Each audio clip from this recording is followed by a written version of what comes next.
সিঁড়ি দিয়ে উঠতে উঠতে আপনাদের চোখে পড়বে এই টাওয়ারটি। জঙ্গলের মাঝে হঠাৎ এই টাওয়ারটি দেখতে পেয়ে অনেকেই ভাবেন এটা একটা ওয়াচ টাওয়ার। এটা কিন্তু মোটেই ওয়াচ টাওয়ার নয়, এর নাম হচ্ছে সিমাফোর টাওয়ার।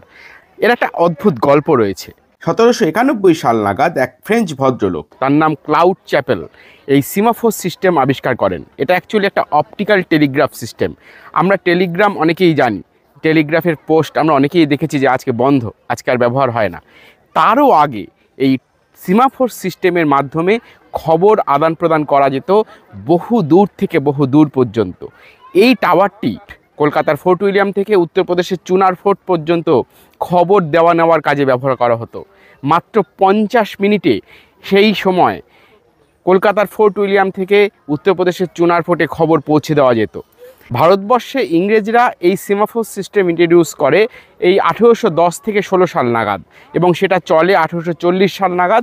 তারপরে টেলিগ্রাম সিস্টেম চলে আসে এবং এই সিমাফোর সিস্টেম সম্পূর্ণ অবসলিউট হয়ে যায়।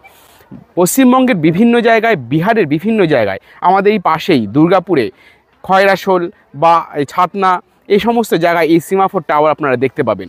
অনেকেই এই টাওয়ারকে ওয়াচ টাওয়ার বা আরও বিভিন্ন রকম টাওয়ার বলে ভুল করে থাকলেও এটা কিন্তু অ্যাকচুয়ালি সিমাফোর টাওয়ার। এই টাওয়ারের মাথায় একটা সিগন্যাল সিস্টেম ব্যবহার করা হতো।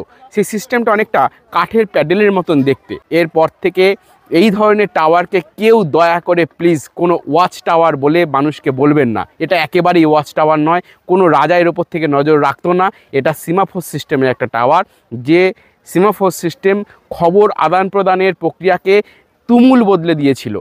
আপনারা